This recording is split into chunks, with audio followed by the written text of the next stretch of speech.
Hi everyone. आज की इस वीडियो में मैं स्टैंडर्ड रिडक्शन पोटेंशियल की एक एप्लीकेशन आपसे डिस्कस करने जा रहा हूं। आज की इस वीडियो में हम ये स्टडी करेंगे by using standard reduction potential कैसे हम ये डिसाइड कर सकते हैं कि कोई रिएक्शन फिजिबल है या नहीं। फिजिबल रिएक्शन वो रिएक्शन होता है that can take place, that can occur. और अगर कोई रिएक्शन पॉसिबल ना हो तो उस रिएक्शन को हम नॉन फिजिबल कहते हैं। फिजिबल रिएक्शन की दो फर्दर टाइप्स होती हैं। Feasible reaction can be spontaneous और non spontaneous. Spontaneous feasible reaction वो होता है that can take place with a faster rate of reaction. और अगर किसी केमिकल रिएक्शन का रेट स्लो हो तो हम कहते हैं this is non spontaneous feasible reaction. अब फिजिबल रिएक्शन का हमें कैसे पता चलता है? तो फिजिबल रिएक्शन डिसाइड करने के लिए हमें हमेशा किसी भी सेल का, इलेक्ट्रोकेमिकल सेल का ओवरऑल पोटेंशियल पता होना चाहिए। जब हमें किसी भी सेल का ओवरऑल पोटेंशियल पता चल जाएगा तो उसकी बेस पे हम बता सकते हैं कि ये रिएक्शन फिजिबल होगा या नहीं। ओवरऑल सेल पोटेंशियल हम कैसे फाइंड कर सकते हैं? किसी भी इलेक्ट्रोकेमिकल सेल का स्टैंडर्ड सेल पोटेंशियल फाइंड करने के लिए जो फॉर्मूला हम यूज करते हैं वो फॉर्मूला है standard cell potential. It is always equal to standard reduction potential of cathode minus standard reduction potential of anode. इस फॉर्मूला को यूज करके हम किसी भी सेल का पोटेंशियल फाइंड कर सकते हैं। और एक दफा अगर हमें किसी सेल का पोटेंशियल पता चल जाए तो उसकी बेस पे हम कह सकते हैं कि वो उसके अंदर जो रिएक्शन है वो फिजिबल होगा या नॉन फिजिबल होगा।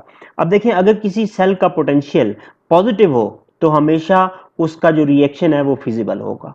पॉजिटिव पोटेंशियल का ये मतलब है कि वो सेल हमें कुछ इलेक्ट्रिकल एनर्जी प्रोवाइड कर रहा है, कुछ वोल्टेज जनरेट कर रहा है। तो जब भी कोई सेल वोल्टेज जनरेट करे उस इलेक्ट्रोकेमिकल सेल का रिएक्शन हमेशा फिजिबल होता है। लेकिन इसके मुकाबले में अगर कभी ओवरऑल सेल पोटेंशियल किसी केस में नेगेटिव हो जाए तो ऐसे सेल का रिएक्शन नॉन फिजिबल होगा और ऐसा सेल फंक्शनल नहीं होगा।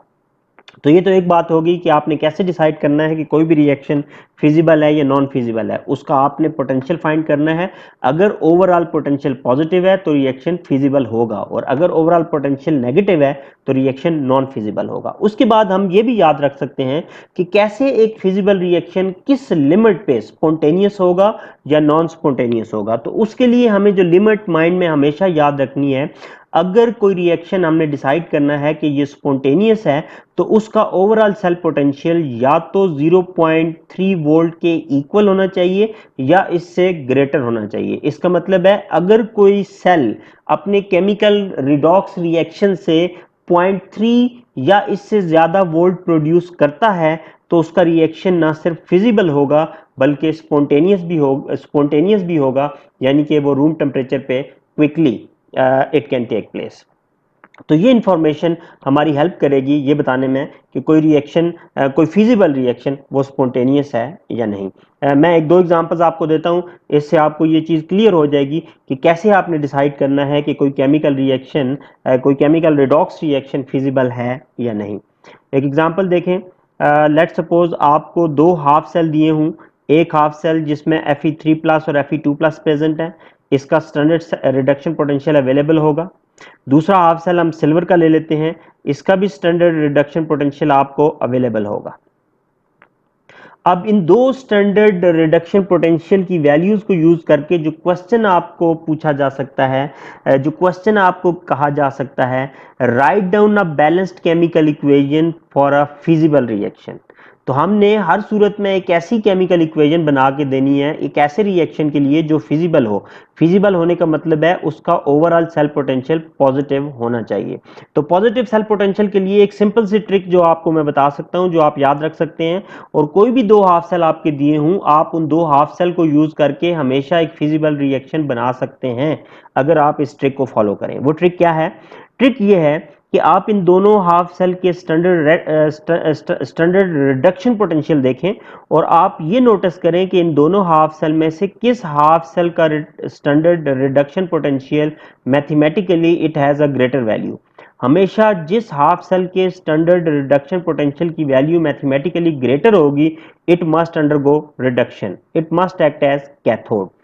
तो हमेशा आपका रिएक्शन फिजिबल हो जाएगा। इस वक्त आप देखें दोनों हाफ सेल जो आपके सामने हैं, सिल्वर की हाफ सेल का standard reduction potential mathematically greater है। तो इसका मतलब है अगर हम सिल्वर को कैथोड बना दें, इसमें रिडक्शन कर दें, तो हमारा रिएक्शन फिजिबल हो जाएगा। अब हम इसको कैसे कैथोड बनाएंगे? जब हम इसको कैथोड बनाएंगे तो जो केमिकल इक्वेशन लिखी हुई है हम इसको इसी डायरेक्शन में लिख देंगे, लेकिन इसके मुकाबले में जो हमारा एनोड होगा आयरन, आयरन की इक्वेशन लिखते हुए हमने उसको रिवर्स कर देना है। यानी कि आयरन की हाफ सेल इक्वेशन में जो प्रोडक्ट है वो रिएक्टेंट बन जाएगा और रिएक्टेंट प्रोडक्ट बन जाएगा। तो हम चले एनोड की इक्वेशन पहले लिखते हैं। हम एनोड की इक्वेशन रिवर्स करेंगे जब, तो आप क्या देख सकते हैं, Fe2 प्लस ऑक्सीडाइज होके Fe3 प्लस बन जाएगा। हमने एनोड हाफ सेल की इक्वेशन हमेशा रिवर्स करनी होती है।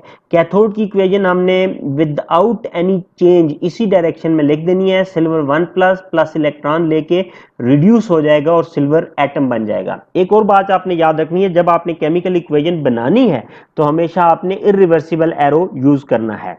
अब आप इन दोनों हाफ इक्वेशन रिडक्शन और ऑक्सीडेशन का अगर सम लें, तो सम लेते हुए आपने इलेक्ट्रॉन को कैंसिल आउट कर देना है और जो सम लेंगे वो इक्वेशन जो बनेगी वो रिडॉक्स रिएक्शन की केमिकल इक्वेशन होगी।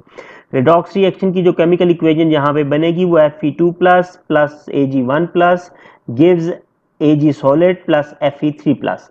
तो ये जो रिएक्शन हो गया ये एक फिजिबल रिएक्शन है। अब आप कहेंगे हमें कैसे पता ये फिजिबल रिएक्शन है? तो इसका प्रूफ ऊपर मैंने आपको सेल पोटेंशियल की का फॉर्मूला बताया था, उस सेल पोटेंशियल के फॉर्मूले को यूज करके हम प्रूव कर देते हैं कि ये हमारा रिएक्शन फिजिबल है।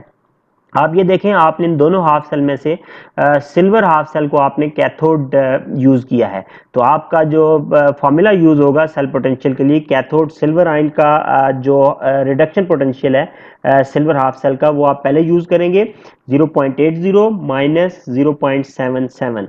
तो जब आप इसे कैलकुलेट करेंगे तो सेल पोटेंशियल आपके इस सेल का, इस इलेक्ट्रोकेमिकल सेल का पॉजिटिव आएगा।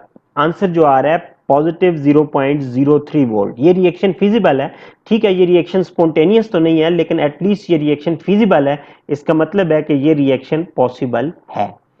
इसी फिजिबिलिटी को हम एक डिफरेंट एंगल से भी आंसर कर सकते हैं, एक डिफरेंट एंगल से भी डील कर सकते हैं। सपोज हमें एक केमिकल रिएक्शन दिया हो, तो हम उस केमिकल रिएक्शन के लिए ये बता सकते हैं कि क्या वो केमिकल रिएक्शन फिजिबल है या नहीं। अब आप इस केमिकल रिएक्शन में देखें, क्लोरीन रिड्यूस हो रहा है और ब्रोमाइड ऑक्सीडाइज हो रहा है। तो हमें क्या करना पड़ेगा, हमें इस रिडॉक्स रिएक्शन के दोनों हाफ इक्वेशंस गिवन होने चाहिए। सपोज मैं आपको दे देता हूं क्लोरीन हाफ सेल की भी इक्वेशंस और ब्रोमीन हाफ सेल की भी इक्वेशंस। आप इन हाफ सेल की इक्वेशन से आपने डिसाइड करना है कि जो गिवन रिएक्शन है क्या वो फिजिबल है या फिजिबल नहीं है। इन दोनों के रिडक्शन पोटेंशियल भी हमें अवेलेबल होंगे। क्लोरीन के रिडक्शन पोटेंशियल प्लस 1.36, ब्रोमीन का प्लस 1.08 वोल्ट। अब आप ये देखें कि आपको जो रिएक्शन दिया हुआ था उसमें क्लोरीन रिड्यूस हो रहा है। मैंने कहा था फिजिबल रिएक्शन के लिए ये जरूरी है कि हमेशा उस हाफ सेल में रिडक्शन करें, उस हाफ सेल को कैथोड बनाएं जिसका रिडक्शन पोटेंशियल मैथमेटिकली ग्रेटर है। तो यहाँ पे मैथमेटिकली ग्रेटर जो पोटेंशियल है वो क्लोरीन का है। इसका मतलब है chlorine must become cathode. Chlorine की इक्वेशन को हम रिवर्स नहीं करेंगे तो Cl2 हमारा लेफ्ट साइड पे होना चाहिए। तो ऐसा ही है हमारी मेन इक्वेशन में, क्लोरीन लेफ्ट साइड पे ही है। इसका मतलब है जो हम फॉर्मूला यूज करेंगे कैथोड हमारा क्लोरीन ही होगा। तो क्लोरीन के रिडक्शन पोटेंशियल से जब ब्रोमीन हाफ सेल के रिडक्शन पोटेंशियल को आप माइनस करें तो आंसर आपका पॉजिटिव ही आएगा। तो ये इंडिकेट करता है कि आपका ये रिएक्शन भी फिजिबल है। मैं उम्मीद करता हूं आपको आज का लेक्चर इंटरेस्टिंग लगा होगा। Thank you for your time.